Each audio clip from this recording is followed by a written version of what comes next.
ये नामुमकिन जबरदस्त काम आप सभी कर रहे हैं, लेकिन अनजाने में।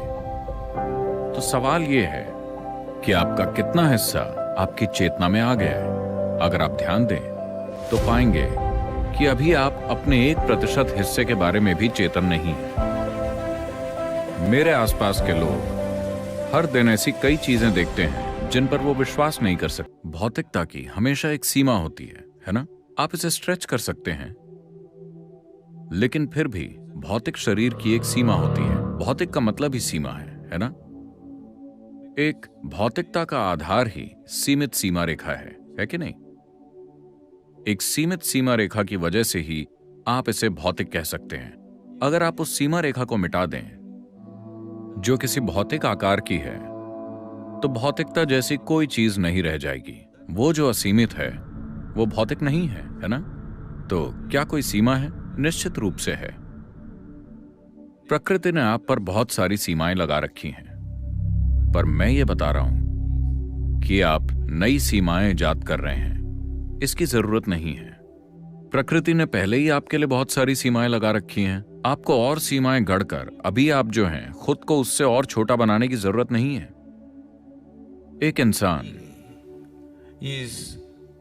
ईश्वर और स्वर्ग वगैरह के बारे में इतनी बातें आमतौर पर मूल रूप से इसीलिए होती हैं क्योंकि लोगों ने इंसान होने की विशालता का अनुभव ही नहीं किया है।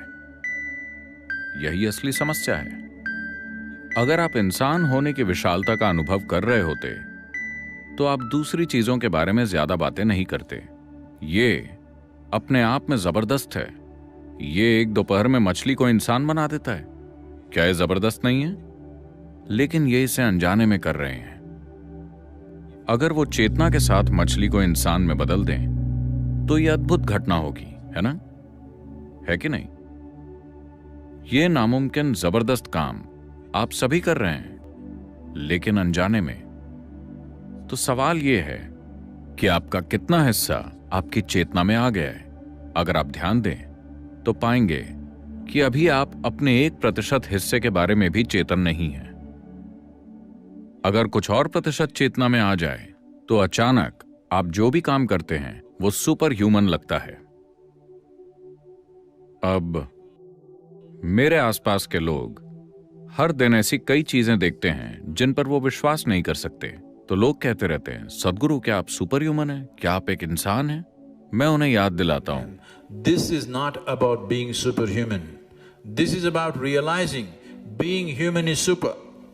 ये सुपर ह्यूमन बनने के बारे में नहीं है, बल्कि ये समझने के बारे में है कि ह्यूमन होना ही सुपर है। अब मैं आपको एक कहानी सुनाता हूं। एक आदमी में आध्यात्मिक प्यास जाग उठी। उन दिनों जब आध्यात्मिक प्यास जागती थी तो लोग जंगल में चले जाते थे। तो वो जंगल चला गया और उसने बैठकर ध्यान करने के लिए एक अच्छी सी चट्टान ढूंढ ली। वो बैठ गया और फिर उसने देखा कि कुछ ही दूरी पर एक लोमड़ी थी। उसके सामने के दोनों पैर कटे हुए थे। लोमड़ी अपंग थी। शायद किसी शिकारी के जाल में फंसकर उसकी दोनों टांगें कट गई थीं। प्रकृति किसी भी प्रकार की असमर्थता पर दया नहीं दिखाती। असमर्थ लोगों की मदद करना ये काम सिर्फ ये इंसानी समाज की खासियत है। प्रकृति में अगर आप अपना भोजन नहीं जुटा सकते तो आप गए काम से। तो यहां एक लोमड़ी थी जिसके आगे की दोनों टांगें कटी हुई थी, लेकिन दिखने में वो स्वस्थ और हट्टी कट्टी लग रही थी। उसने ये देखा और वो सोचने लगा कि पैरों के बिना ये लोमड़ी अपना काम कैसे चला रही है। फिर वो बैठ गया। उसे ध्यान लगाना था।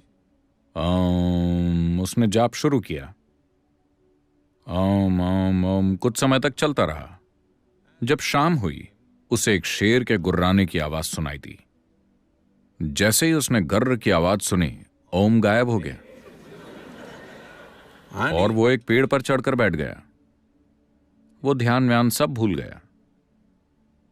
फिर शेर अपने मुंह में मांस का एक टुकड़ा दबाए आया और वो टुकड़ा उसने उस अपंग लोमड़ी के सामने रख दिया। लोमड़ी ने वो मांस खा लिया और शेर वहां से चला गया। उस आदमी ने सोचा, ओह, ये तो एक दैवी संदेश है। भगवान मुझसे कुछ कहना चाहते हैं। एक अपंग लोमड़ी को एक खूंखार शेर खाना खिला रहा है। यह सबसे बड़ा चमत्कार है। भगवान मुझे कोई संदेश दे रहे हैं। वो संदेश क्या है, क्या है, क्या है? वो ध्यान लगाना पूरी तरह से भूल गया और सोचने लगा कि वो संदेश क्या है। फिर उसने खुद ही अपना एक संदेश बना लिया। उसने कहा, भगवान मुझसे कहना चाहते हैं कि इस चमत्कारी जंगल में एक अपंग लोमड़ी को भी एक खूंखार शेर खाना लाकर देता है। जब ऐसी व्यवस्था है तो मूर्ख, तू तो आध्यात्म के मार्ग में है। तू क्यों खाने के बारे में सोच रहा है? बस एक जगह पर बैठ, खाना तेरे पास आ जाएगा। तो वो बैठ गया। एक दिन, दूसरा दिन, तीसरा दिन, 6, 7. छठवें सातवें दिन तक वो जिंदा रहने के लिए तड़पने लगा। वो हिल भी नहीं पा रहा था, बिल्कुल कमजोर तड़प रहा था, लगभग मरने जैसी हालत थी। उस रास्ते से एक योगी गुजर रहे थे। उन्होंने वो आवाजें सुनी।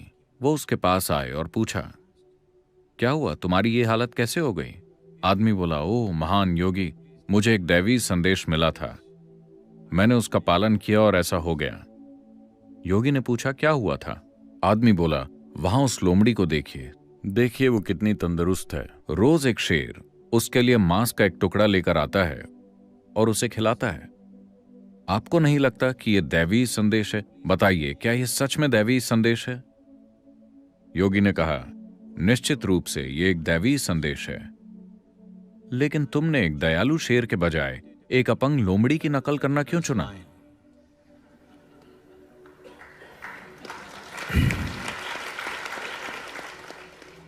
तो यह चुनाव आपको करना है।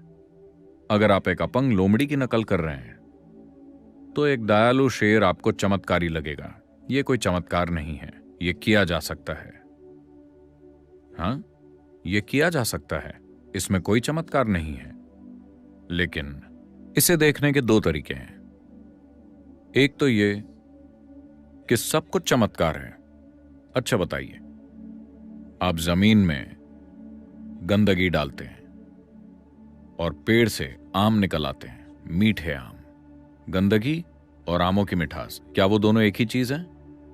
वो एक ही हैं, है कि नहीं? क्या वो दोनों एक नहीं है?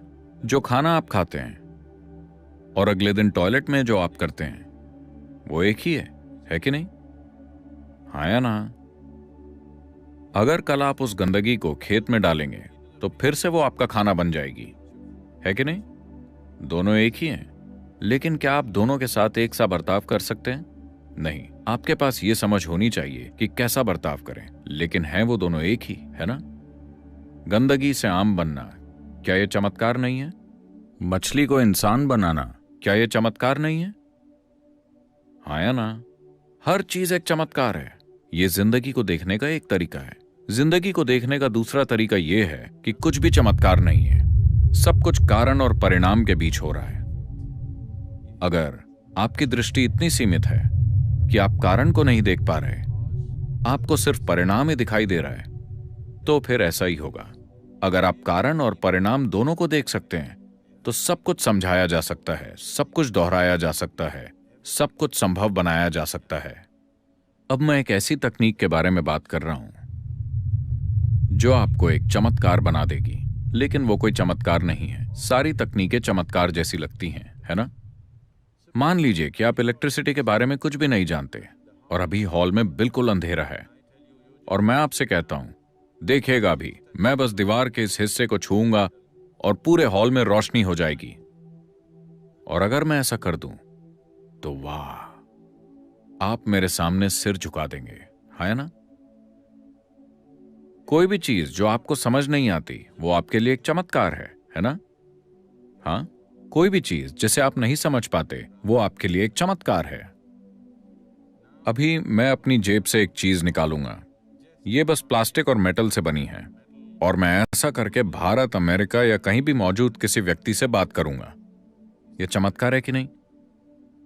समस्या यह है कि आप सभी के पास है। अगर ये केवल मेरे पास होता, अगर मेरे पास 1000 साल पहले सेलफोन होता, तो मैं भगवान बन चुका होता। लेकिन ये मेरे पास बहुत देर से आया। अगर 1000 साल पहले मेरे पास एक लाइट बल्ब होता, तो मैं भगवान बन सकता था, लेकिन वो मुझे बहुत देर से मिला। तकनीकें कभी सही वक्त पर नहीं आई, है ना? जो भी चीज आपको समझ नहीं आती, वो आपके लिए एक चमत्कार है। और साथ ही, क्या एक भी ऐसी चीज है जिसे आप पूरी तरह से समझते हैं? मैं चाहता हूं कि आप इस पर गौर करें। क्या आप इस फूल को पूरे तरीके से समझते हैं? समझते हैं? हो सकता है कि 10,000 साल तक आपने बॉटनी पढ़ी हो, लेकिन क्या आप इस फूल को पूरी तरह से समझते हैं? क्या आप अस्तित्व के एक परमाणु को भी समझते हैं? बताइए। नहीं, तो सब कुछ चमत्कार है। अगर आप पर्याप्त गहराई से देखें तो सब कुछ चमत्कारी है। एक स्तर पर सब कुछ समझाया जा सकता है और दूसरे स्तर पर सब कुछ चमत्कारी है। यही जीवन की खूबसूरती है। अगर आप में जरूरी समझ है